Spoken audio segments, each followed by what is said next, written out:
Hello and welcome back to another video on the Football Zone, and today we're reviewing the international break for England and previewing the week's Premier League action, and starting off with England, a 1-1 draw against Ukraine and then a 3-1 victory against Scotland in a friendly. On the whole, a decent international break. The Ukraine result, I mean, it's not a terrible result, still decent in prime position to qualify, but yeah, I think on the day really could have performed better and got the win, but it wasn't the end of the world. And obviously Scotland, dominant performance against a team that's been performing really well, enjoyable game with a bit of an edge of it, Bellingham proving why he's so good, etc. But yeah, the positive signs are most definitely there for England. But moving on then to the preview, starting off with Wolves against Liverpool, and this is an interesting game. Obviously Wolves didn't have the best result last time out, losing to Palace, but Liverpool on a real bit of a roll before the international break, I think Gary O'Neill, though, obviously didn't have any pre-season at all really, so he hasn't had much time to work with the players, so he'll be coming into this one feeling a bit more optimistic. Hopefully he had a pre-season to work with the players, so yeah, he'll be coming to this one positive. But I'm going to say this will be a 2-0 Liverpool win. I think they'll fancy themselves. Moving on then to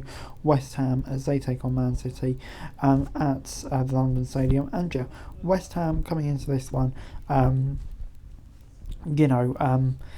off the back of a really positive start to the season, feeling confident. But Man City, we've seen the sort of form they've been in at the beginning of the season, so at the same time I think they'll be coming to this one feeling confident too. So it's a bit of a situation where I think both teams will be feeling confident, but I just think Man City still have that additional quality. I'm going to say 3-1 to City. Moving on then to Tottenham as they take on Sheffield United at the London Stadium, and we have seen Sheffield United have pushed teams quite hard recently, like the Man City. They needed a late goal to get by them, so I think there are reasons most definitely for Tottenham to have worries going into this one. But I think at the same time, I think Sheffield United, realistically, they're not the best team on paper. Still got doubts about them, so I think Tottenham will be feeling confident heading into this one, and I think they will get a comfortable win, and momentum will keep going. I'm going to say 2-0 Spurs. Moving on then to Manchester United as they take on Brighton at Old Trafford, and this is the sort of game where Manchester United just really don't want it, because coming off the back of that late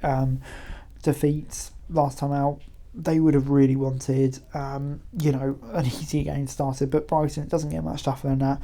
Obviously off the back of a really good win against Newcastle last time out, and I think they'll be fancying their chances this time.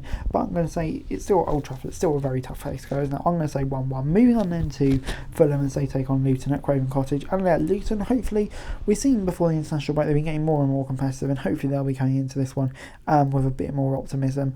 I think, hoping that they can really compete at this level. But I think Fulham, it's an ideal game for them as well. I think it's a game that they'll definitely be targeting to win. It's an interesting one, but I think Fulham will fancy their chances. It's a tough away trip for Luton. I'm going to say it will be 2-0 to Fulham. Moving on into Aston Villa as they take on Crystal Palace at Villa Park. Villa coming into this one, obviously pretty confident, I would say, of getting a big result against the Palace side, who started the season off well. But I think at home, can't really see Palace being more of a above mid-table side so far this season. But I think Villa coming into this one will have, the momentum. They've had a good start, except for that Newcastle game. I think, they'll be looking for a win here. Moving on into Newcastle as they take on Brentford at St James's Park. And Newcastle, coming into this one, obviously, I think, Newcastle looking in good shape, I would say. Even despite that Brighton lost, the tough starts of the season, I still think there's enough in that squad to really think there'll be no fears that hang around for a long time. Brentford, I've still got some doubts about not being the best starts of the season for Thomas Frank's men, so I'm going to say it will be a 2-0 win for Newcastle here. Moving on into Bournemouth as they take on Chelsea at the Vitality, and Bournemouth coming into this one,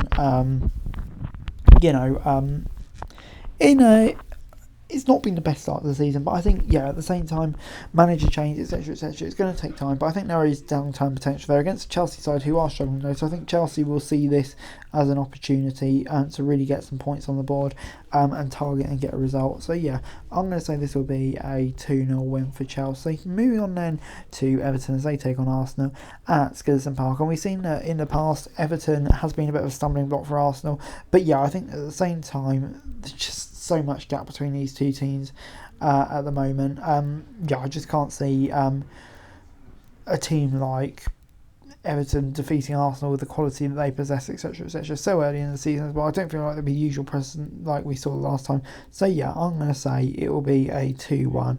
Arsenal win. Moving on into Forest against Burnley at the City Ground. And then, this is an interesting one. Forest, coming into this one, it's not been, I would say, the best start to the season for Forest, but I'd say, the early signs are there. Getting that win against Chelsea kind of just showed what they could do. Andrew, got any interesting side against Burnley side that struggled a bit. I'm going to say this one will be a draw, though. I don't think there'll be much separate two sides. But anyway, guys, that's really. Thanks so much for watching. Like, share, subscribe, and for daily football news and scores, which is going to be greatly appreciated. Thanks so much for watching. Peace.